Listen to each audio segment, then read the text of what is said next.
Hi, I'm Chance, And I'm Sarah Catherine, and this is Conservation Connection. presented by Last Chance Endeavors. We run a wildlife education nonprofit focused on connecting students to their environment. Each week here on Conservation Connection, we do just that by introducing you to the groundbreaking science and conservation work that's happening every day around the country. We talk to professionals in the world of conservation science and wildlife management and ask them about their career, Their current projects, their wild and crazy stories from the field, and everything in between. Join us each week to discover just how these dedicated people are working to protect our planet.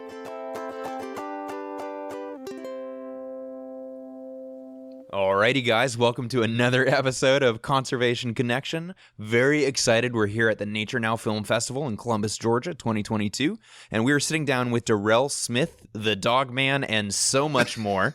And I'm just really excited. He's a really cool guy, and he's going to be a really cool episode. Well, thank you. Welcome to the show.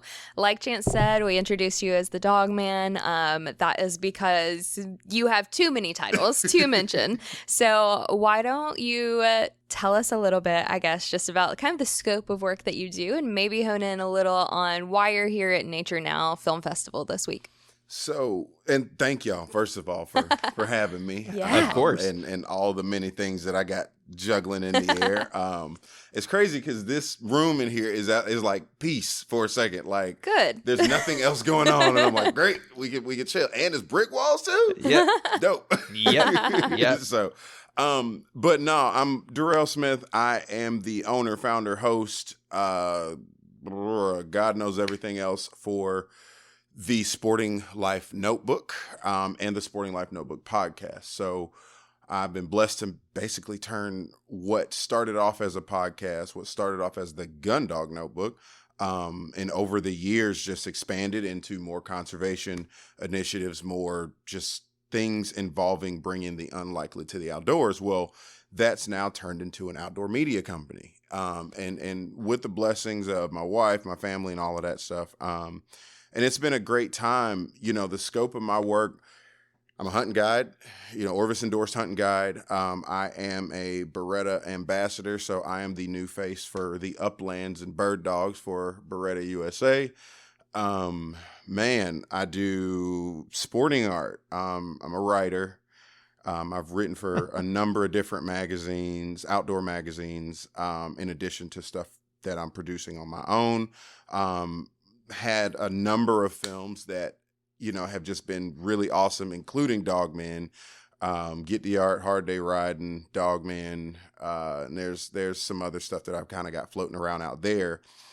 So it's just, what I want to do is take visual media and visual culture and bring it to the forefront as it pertains to, the outdoors. But for me, a more Southern sporting life.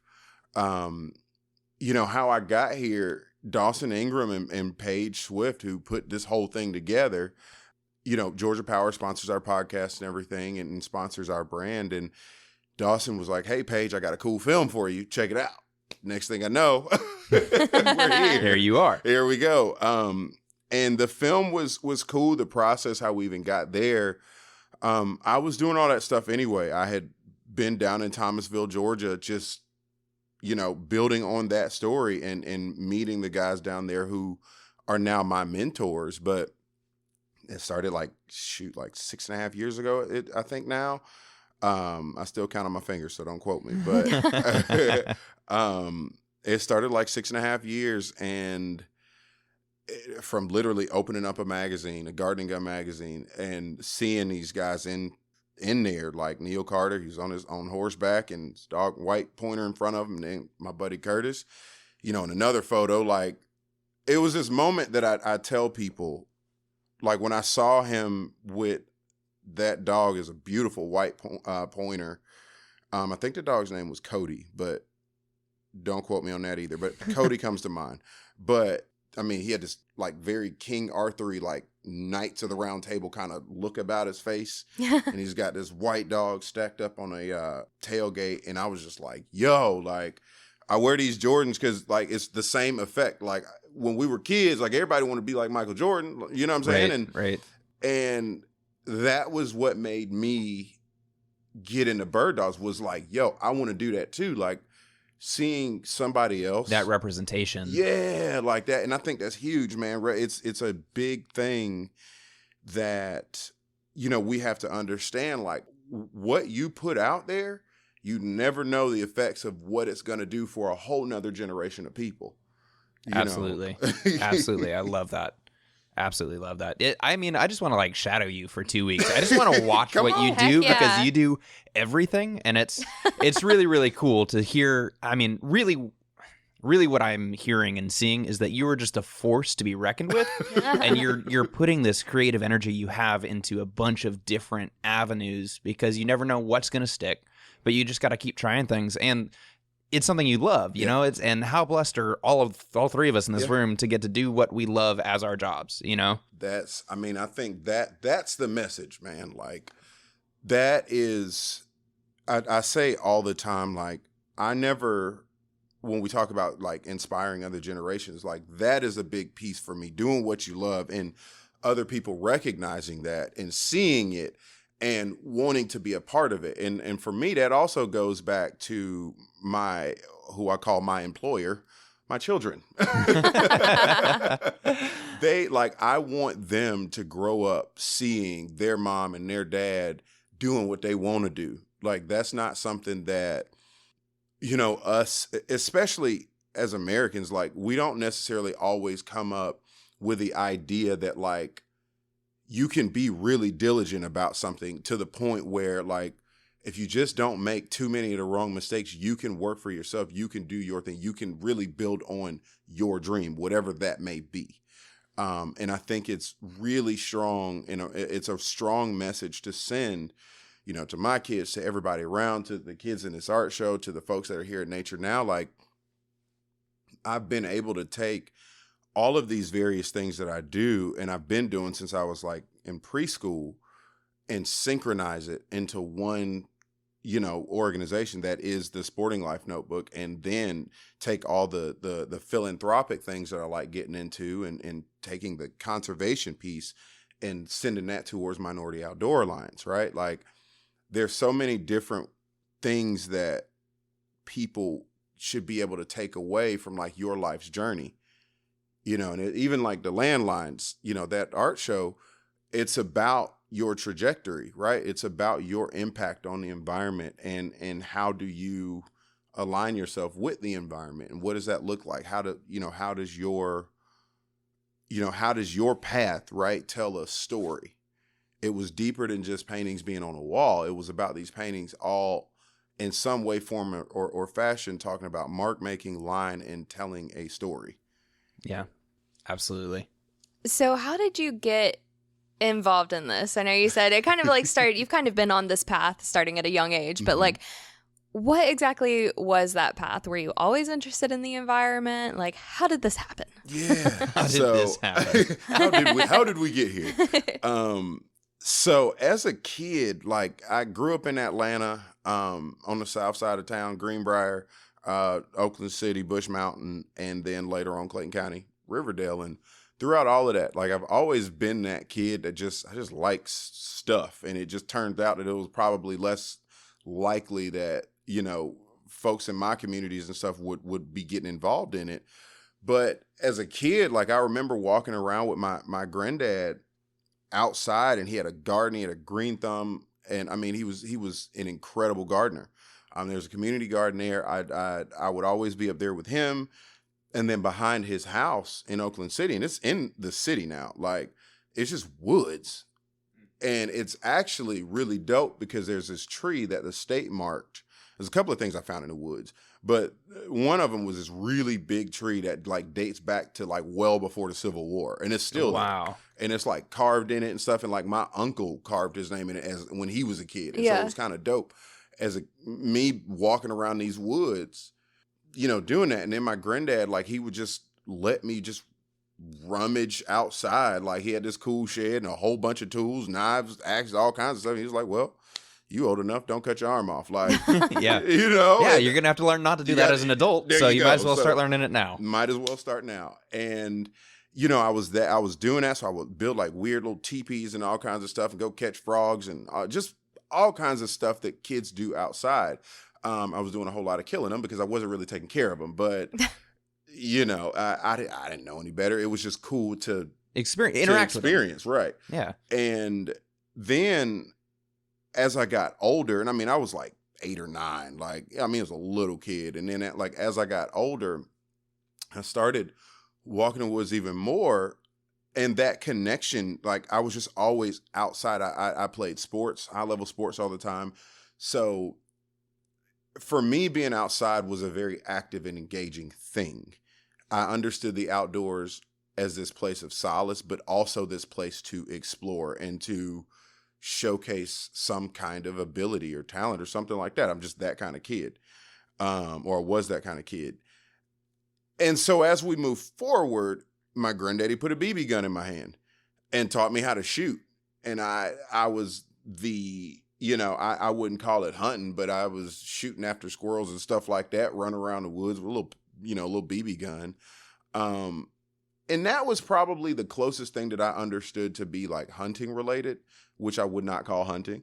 Definitely wasn't. But there was always this drive to go catch something, right? Go figure it out.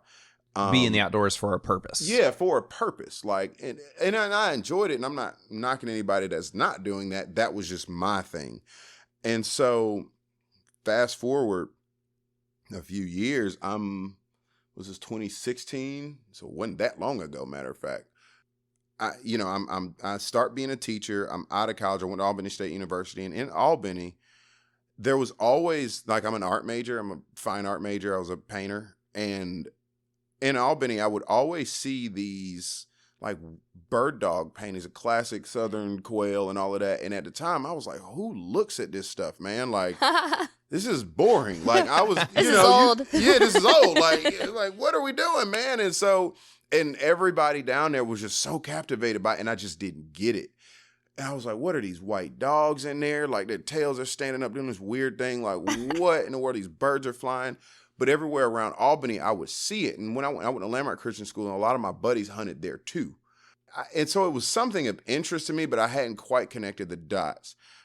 So I get out of college in 2012, and a couple of years down the road, 2016, I'm like, all right, I'm a teacher. I was teaching at a real Title I school, a Bear Creek Middle School. And I was like, dude, this is about to drive me up the wall, man. It was rough. I was coming home after some hard days, man. And I was like, I got to do something. And I got a little bit of cash in my pocket. Let me go back to the outdoors. What's the thing that brings me back home? And I was like, well, I always wanted to hunt, so I might as well teach myself how to do it. I was like, ain't nobody else gonna do it. I didn't grow up in a hunting family. So My granddaddy was familiar with it, but he didn't hunt, and he's from Columbus. His uncles had hogs and stuff like that, but they weren't hunters. And so I actually called him. I said, Granddaddy, I want to hunt. And so I go over to his house, and I was like, you still had that gun that's sitting in the corner. And he was like, that old thing? He was like, yeah, it's sitting right here. Why? And I was like, all right, can I have it? And he was like, well, no, first of all. Let's start there. Start there. No. And I was like, what can I do to get it? And he was like, first of all, I don't even know what it is. He was like, I don't know what kind of gun it is. I said, where'd you get it from? He said, well, Mr. Parker is who he calls him. Mr. Parker was my grandfather's stepfather. Okay. And so it was early 1900s. And I guess when my grandfather's mom passed away, he was going through a closet down here in Columbus and found that gun. And he just took it and set it in the corner, and it sat there for years. And so in my brain, I was like, well, there's a gun right there, because I wasn't about to go out and buy one. Right. And so he was like, well, I don't know anything about it, so you need to find out the gun. So I'm going to make a deal with you. The only way you can have it is if you go get it fixed. And I was like, oh, all right. I don't know how to. And I grew up shooting pistols and stuff like that, but I don't know how to fix a gun. Yeah. Right. That's a whole other thing. That's a whole nother ballpark. What are we doing? And it was this, and it turned out to be, I call a gunsmith. I had to go through the yellow pages. In 2016. In 2016, there are 2 instances that I had to use the yellow pages to get my hunting career off. This was one of them. And So I do that, and I get in contact with this guy, and he lives in Fayetteville, like not too far from me. I'm staying in Jonesboro. And so I call him, and he was like, I was like, hey man, I got this gun. I don't know what it is, but I'm trying to hunt. And can you fix it? Just tell me what'll make it go boom. And so he's like, yeah, that's fine. Bring it over here. And so I bring it, and he looks at it, and he's not old. He's a cop.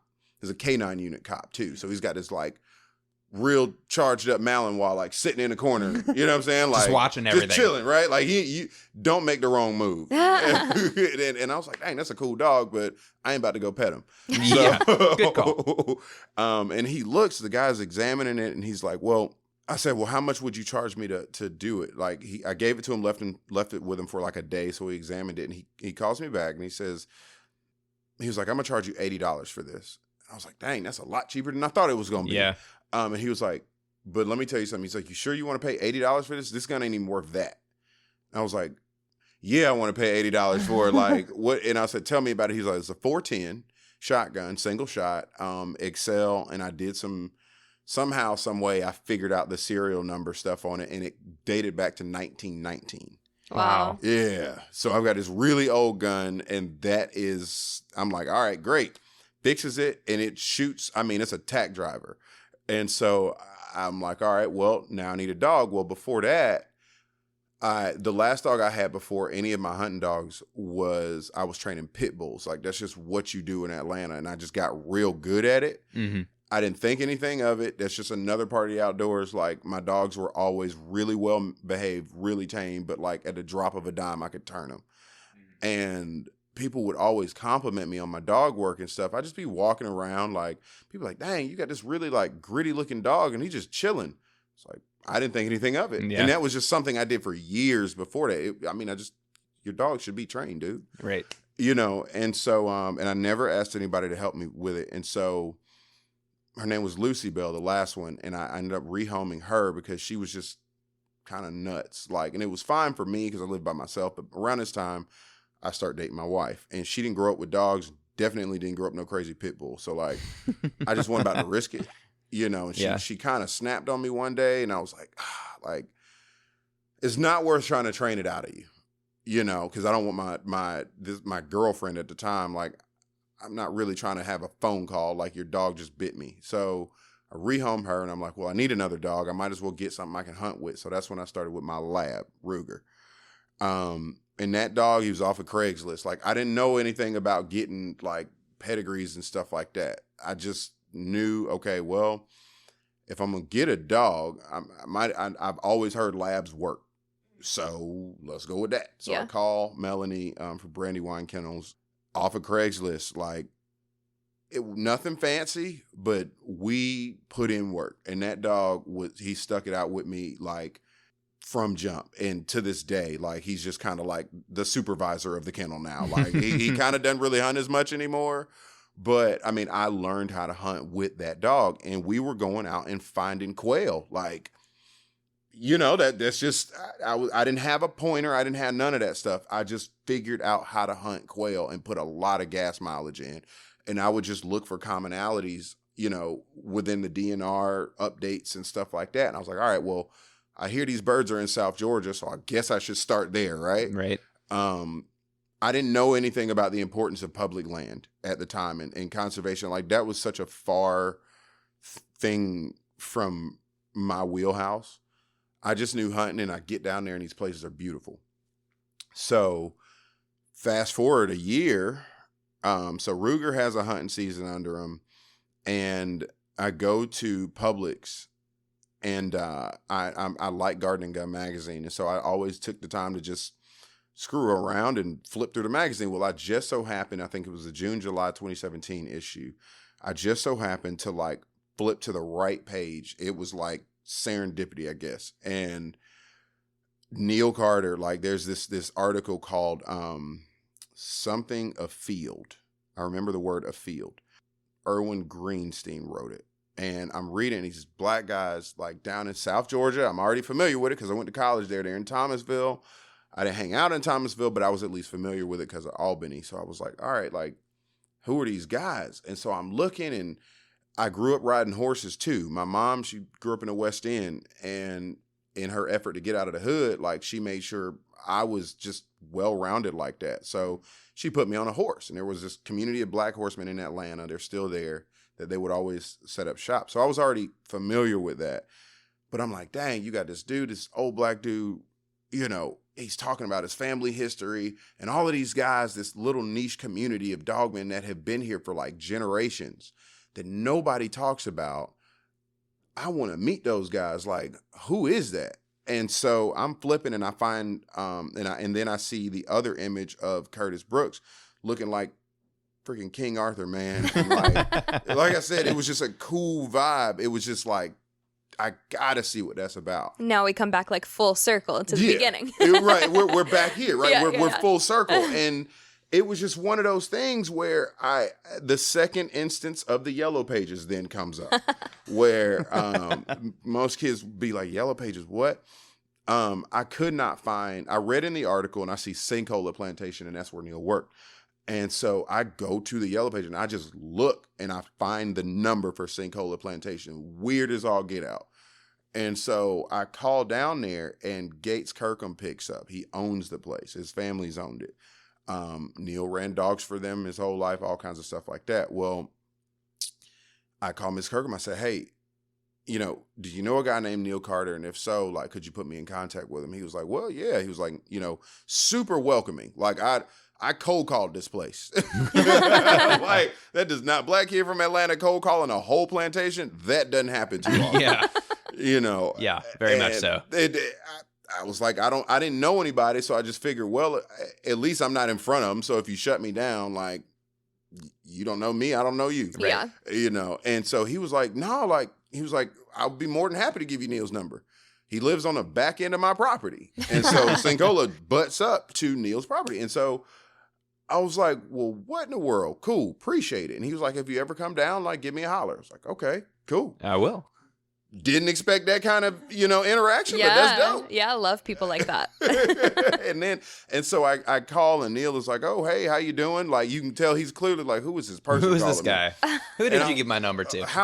Right. And so I say, Mr. Carter, like, I would love to come down there and just learn a little bit about what you do with your dogs. I'm hunting, and I want to, you know, indulge in that.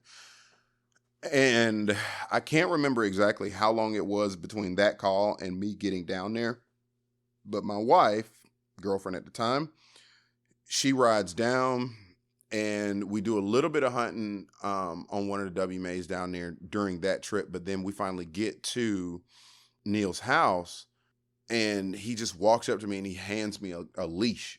And I was like, okay, like, welcome, I guess. The traditional welcome and gift. Traditional welcome, right? And so his wife and my wife, they go off or my girlfriend at the time, but they go off and do whatever they were doing, talking and just hanging out. And so he was like, I want you to go. He's got 11 pointers and setters, like this big old kennel full of dogs. Wow. And they're barking and hooping and hollering and stuff. I still watch the video to this day because I recorded it. And he's like, go get that dog. Like, get that one right there. And he points to this real stout, like, muscular pointer, like, big bulldozer-looking dog. Looked like a pit bull, just a pointer. And I was like, all right. So I go in there and didn't think anything of it. And I grab the dog, and he about dang near takes my arm off. Oh, like, wow. I mean, he was just all power, grit, force, all of that stuff. I'm like, what did I just sign up for, man? Like, and I'm trying to get the dog to handle and stuff like that, but he's just not handling for me. And Neil was like, hold on, just wait a second. And he takes the lead, and the dog just like turns off. Of course. The power of training. The power of training, right? Yeah. And he knew who was dealing with him. Right. And from there, like, I mean, he just started showing me the ropes. And then he was like, well, if you want to be a part of the club, it's the Georgia Florida Shooting Dog Handlers Club. We call it Black Handlers Club. He's like, you gotta work with me. Like, can you listen? Can you listen more than you speak? Yeah. That's why I called you. That's why I called you. Like, that's why we're here. And it just went from there, man. Like, I ended up, like, the following year getting my first pointer. And now I'm 7 dogs and a horse in. Oh, my gosh. So I guess you probably needed a bigger place, I imagine. Yeah. So and that was a funny story. So my wife and I then got married, and It was right before we had our first child. So I got a daughter and a son. My daughter's the oldest and son a year after him. But we moved to Douglasville on this like 10th of an acre spot. And I got a lab and a pointer that I'm like, okay, so got to make it work. And so I remember going through like looking at the house and stuff like that. And I could care less. I didn't care anything about the house. I was like, whatever, like my wife will deal with all of that stuff. I want to see what I can do with this area, because it was in this neighborhood, but it was in the back of the neighborhood. I was like, and it was a new neighborhood. So it was a whole lot of construction, wasn't really inhabited there. It wasn't really a lot of people. Mm. And I look up this hill in the backyard, and there's just woods and forest that nobody deals with. And I was like, oh, yeah, I like the house. Yeah. And Yep. This works for me. This works. And I really developed my first pointer in those woods, like on this little 10th of an acre spot. And I would plant birds and stuff like that. And up the hill, I had like maybe 300-400 yards extra of just space. And it was a walking path. It was just, That's like perfect. Perfect. And I did what I needed to do with the space that I had. By the time I left, we were busting out the seams though. Like I had gotten another dog, so I was at 3 by the time we left. Yeah. I was guiding. I was at the very beginning of my guide career, and then we moved.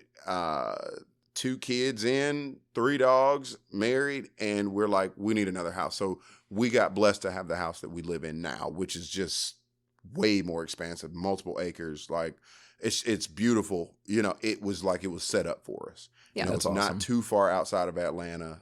So because my wife's also a lawyer, so she can still do what she needs to do. Mhm. Perfect. And I built my own kennel out there, built my stable, all of that stuff, and it just works. That's so cool. What a story, Thank man. you. To just, I mean, remember earlier when I was like, you're just kind of this force and you're just kind of this outpouring, and it's so clear that you're just motivated. You're going to do what you're interested in and just figure it out. And that's really inspiring. And there's a lot of people that, you know, I know that you're a role model for, because that's just, it's uncommon, and it's really cool to see and hear that story. Well, I appreciate it, man. It was a hump, but we got it done. Yeah, Yeah. absolutely. And now you're in this season of your life where you've got, you know what you're about, and you've got things set up that are, you know, that make it work. And that's really, really awesome. Right. I right. love to see that. Okay. I'm here for it, man. So we were able to do an interview earlier, and the topic of like fly fishing and hunting and in general kind of came up.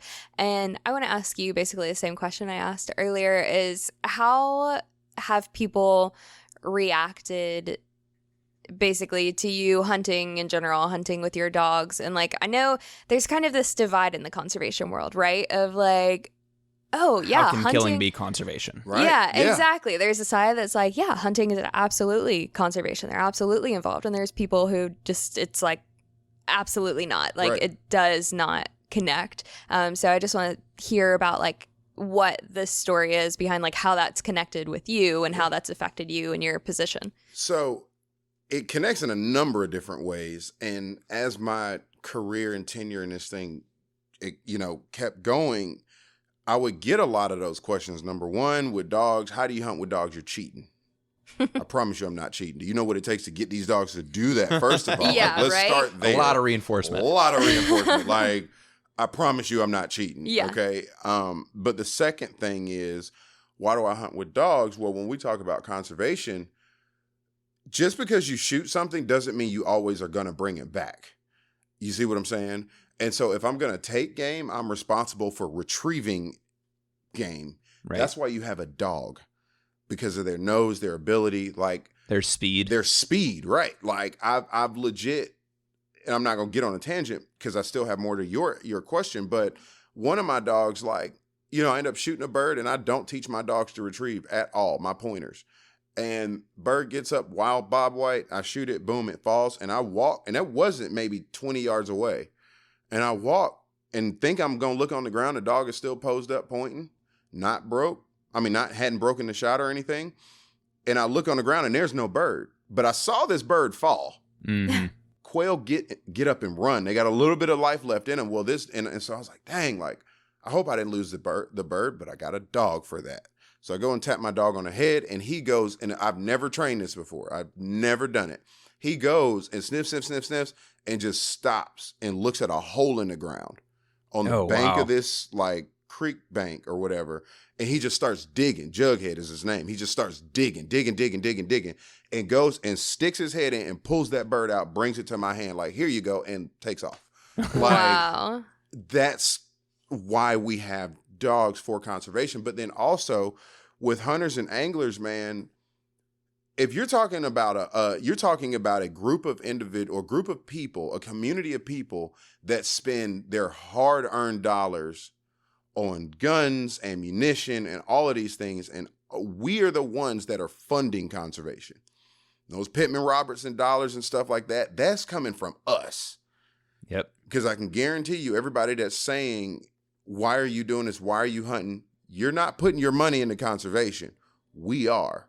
Right. It's guaranteed. And all of us have not argued. It's like, oh, how much it's almost like with hunters and anglers, how much more money you need for conservation? Like, right. You want to take another $1? That's fine. I'll figure it out. Like, we do what we have to do to not only have because no one needs to hunt. Let's just be real. No one actually needs to hunt. We've just moved forward. So it's a sport, it's a leisure, it's a lifestyle, it's all of that stuff.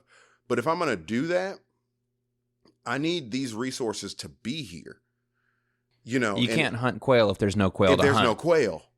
Most of the time I go out, I take a blank pistol a lot of the times, and I'm just running my dog. I just like to see birds get up, and my dogs enjoy getting on point. And so it's like when I tell people, I hunt, and they're like, oh, well, why did you do it? Well, then my first thing is going to be, I'm going to invite you out there. I'm not going to push back on you. I'm going to invite you out. And if you don't want to come, no big deal. It's not for everybody. But if you do want to come, and if you got a peace of mind that you're open to it, now I can show you how this thing works. And I've taken a number of people who were like legit anti-hunting, but they were my friends, and they were open enough to come out, and they're like, dang, this is beautiful. Like, you walking around these piney woods and all kinds of stuff, and the sun is doing all kinds of stuff, and you've got this whole spiritual thing going on, and then you see this big old covey rise. And they're like, oh my God, now I get it. And I'm like, man, those birds, I could have shot them where I didn't have to. Like, hunting is hunting and fishing, but in my case, hunting is so much more than just killing. Like, that's kind of the lame part, like the icing on the cake. I like the gun part because, like, who doesn't like a pretty Beretta? But, like, I don't have to shoot it. You know what I'm saying? Yep. It's like looking at a painting for me. So when those conversations, well, how is hunting conservation? Well, in order for us to hunt, we have opted into the state and federal governments using our dollars to go back into protecting those lands. Into those lands. And then as I moved forward, conservation really got important because I was so graciously invited to be on the policy council for the Theodore Roosevelt Conservation Partnership. And to sit in these meetings and hear like your senators and legislators like making policy decisions that really do affect the planet. Yeah. Like, that's not something that most people are privy to hearing, and it's like, wow, like these are real conversations, and to then be a part of that conversation and to take that knowledge and spread it to like minority communities. That was my role. It was like, all right, so we've got a lot of people into hunting and fishing, but when we go to underrepresented communities, there is no understanding of what conservation is. Like climate change, it's just a blanket statement a lot of the times. Right. But now I can not only be the model for that, it's like, oh man, you thought my dogs were dope. Well, let me tell you what's really dope is being able to have this for your kids.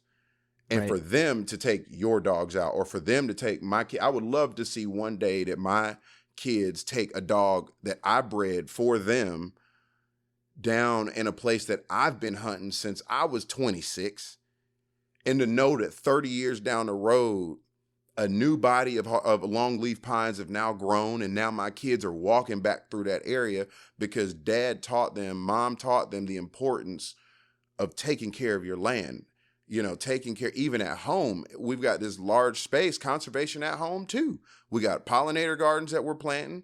my kids get a chance to see butterflies. Like it can be a localized thing, and it can be a big old like 30,000 foot view kind of deal too. Yep.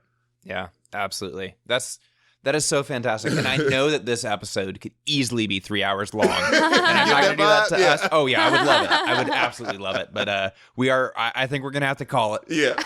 If somebody wanted the 3 hour version, what are some places that I can point listeners to learn more about what you're doing and just kind of follow along with you? Yeah. Well, first of all, it's funny you say that because I'm notorious for a 3 hour podcast. My buddies make fun of me for it. And they were like, how in the world? But I see why, though. yeah, like it's engaging every minute.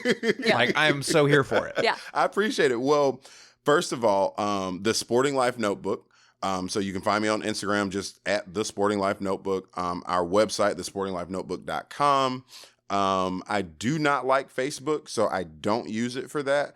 And also, that's our for-profit. Our nonprofit is the Minority Outdoor Alliance. So on Instagram at Minority Outdoor Alliance, minorityOutdooralliance.org. Those are both of my organizations that, we're so blessed to be a part of. Excellent. Well, I'm going to drop those links in the show notes. So if you guys are listening and you'd like to learn more about all of this amazing stuff going on, scroll on down. You can click on those links and go straight from listening to learning more. Yeah, thank you for being on the show today. Thank y'all for having me. And I wish I could fill up 3 hours of y'all's time. Well, maybe we'll talk to you at the after party tonight. Oh, that's going to happen. Oh, yeah. Yeah. Thanks for listening to this episode of Conservation Connection. If you enjoyed our podcast, go ahead and subscribe to make sure you catch every episode that we post. We'd love to hear from you. So if you want to reach out, go to our website, lastchanceendeavors.com/contact and shoot us an email. We love questions from our listeners, so if you heard something that you want to know more about, be sure to let us know. If you've got a minute to spare, leaving a 5-star review on Apple Podcasts will help other conservation-minded people find the show. We'd really appreciate it. A big thanks to the people working to protect our planet, and a big thanks to you for listening. Don't forget to tune in next week.